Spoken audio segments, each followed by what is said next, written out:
बिस्मिल्लाहिर्रहमानिर्रहीम। अस्सलाम वालेकुम क्लास 10। आज हमारा लेक्चर नंबर 23 है। सबसे पहले स्टेटमेंट समझेंगे, स्टेटमेंट पर गौर करें, स्टेटमेंट को अच्छी तरीके से समझ लें और फिर इसको सॉल्व करने की कोशिश करेंगे। अगर आप मेरी बात गौर से सुन लेते हैं तो इंशाल्लाह आपको न्यूमेरिकल की 100% समझ आएगी, इस बात की गारंटी है इंशाल्लाह। तो स्टार्ट करते हैं, स्टेटमेंट पढ़ते हैं। At one end of a ripple tank 80 centimetre across, a 5 Hz vibrator produce wave whose wavelength is 40 millimeter. Find the time the waves need to cross the tank. आपके पास एक ripple tank है, आपने उसके ऊपर 5 hertz की frequency की waves produce की हैं और वेव की वेवलेंथ जो है वो है 40 मिलीमीटर। आपको कह रहा है कि बताएं कितना टाइम लगेगा वेव्स को टैंक क्रॉस करने के लिए। तो फ्रीक्वेंसी गिवन है 10.9 वाला हमारा न्यूमेरिकल है। फ्रीक्वेंसी कितनी गिवन है आपके पास 5 हर्ट्ज। हमारे पास वेवलेंथ गिवन है 40 मिलीमीटर। तो आप इसको मीटर में चेंज करेंगे तो आप 40 को डिवाइड कर दें 1000 के साथ, मिली चूँकि मिली है तो ये आ जाएगा आई थिंक 0.04 मीटर। ये आगे वेवलेंथ और आपने टाइम कैलकुलेट करना है। तो टाइम कैलकुलेट करने का सिंपल फार्मूला आपने पढ़ा हुआ है, आप जानते हैं फार्मूला है आपके पास v = d/t और आपको डिस्टेंस दिया हुआ है, उसने डिस्टेंस भी ऐड कर लें, वो है 80 सेंटीमीटर। ठीक है, सेंटीमीटर को भी आप जब चेंज करेंगे मिलीमीटर में तो आई थिंक ये आ जाएगा 0.8 मीटर। ठीक होगी बात। अब देखें यहाँ आपके पास v भी नहीं है तो आप v कैलकुलेट करेंगे पहले। तो आप v कैलकुलेट कर सकते हैं by using formula v = f lambda.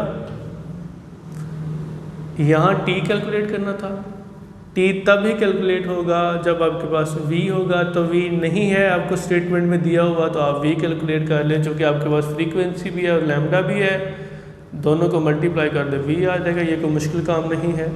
तो v = f कितना है आपके पास, फ्रीक्वेंसी 5 हर्ट्ज है, वेवलेंथ कितनी है, वेवलेंथ है आपके पास 0.04 मीटर। ठीक होगी बात। तो आप जब इसको कैलकुलेट करेंगे तो कैलकुलेट करके आप इसको आसानी से, ये आ गया आपके पास 5 × 0.04 तो आपके पास वेलोसिटी आ गई 0.2 मीटर पर सेकंड। ठीक होगी जी बात। ये आपके पास जो है वो क्या आ गई है, ये आपके पास है वेलोसिटी आ गई। अब इस फार्मूले वैल्यूज पुट करें, v = d/t है तो t इधर आ जाएगा, t = d/v। तो t = d कितना है आपके पास 0.8 और v कितना है आपके पास 0.2। तो आई थिंक आपके पास जो आंसर आएगा, इसको अभी डिवाइड करके देख लेते हैं, 0.8 डिवाइडेड बाय 0.2 तो आंसर आ गया आपके पास 4। तो t = 4 second, that is your answer. ठीक होगी बात। तो इस तरह से आपने जो है वो टाइम फाइंड कर लिया जो कि रिक्वायर्ड था। नेक्स्ट हम इसको दोबारा फिर एक दफ़ा देख लें, सुन लें मेरी बात गौर से। इसने कहा है कि आपके पास एक रिपल टैंक है और रिपल टैंक में आपने 5 हर्ट्ज की फ्रीक्वेंसी वाली वेव्स प्रोड्यूस की हैं और उन वेव्स की जो वेवलेंथ है वो है 40 मीटर। वेवलेंथ गिवन है, फ्रीक्वेंसी गिवन है, कहता है बताएं कि टाइम कितना लगेगा वो जो वेव्स प्रोड्यूस हुई हैं उनको 80 सेंटीमीटर क्रॉस करके एक एंड से दूसरे एंड में जाने के लिए। तो डेफिनेटली आपके पास डिस्टेंस गिवन है 80 सेंटीमीटर का, आपके पास वेवलेंथ गिवन है, आपके पास फ्रीक्वेंसी गिवन है, आप टाइम कैलकुलेट कर। टाइम का फार्मूला जाने पड़ा हुआ वो है v = d/t। अब सिंपली जो बात आपके जहन में आती है कि यहाँ पे तो आपके पास d गिवन है, t आप कैलकुलेट करना चाहते हैं, v गिवन नहीं है तो v फाइंड कर लें। v फाइंड करने का फार्मूला आप जानते हैं, v = f lambda. Simple formula है v = f लैम्डा। f भी है, वेवलेंथ भी है, दोनों को मल्टीप्लाई करें, वेलोसिटी स्पीड आ जाएगी। तो स्पीड आ गई है, डी ऑलरेडी ऊपर था आपके पास यहाँ पे, तो आपने वी भी कैलकुलेट कर लिया। जब वी और डी आ गए तो टी जो है आपने कैलकुलेट करके आपके पास ये आंसर आ गया। नेक्स्ट है हमारे पास आज हमारा लास्ट और आखिरी न्यूमेरिकल है, ये चैप्टर ख़त्म होने लगा है हमारा।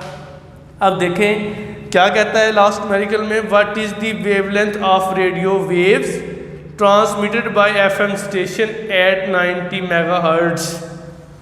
क्या कैलकुलेट करना है, वेवलेंथ आपने कैलकुलेट करनी है। 10.10 न्यूमेरिकल है हमारा, वेवलेंथ लैम्डा कैलकुलेट करना है आपने।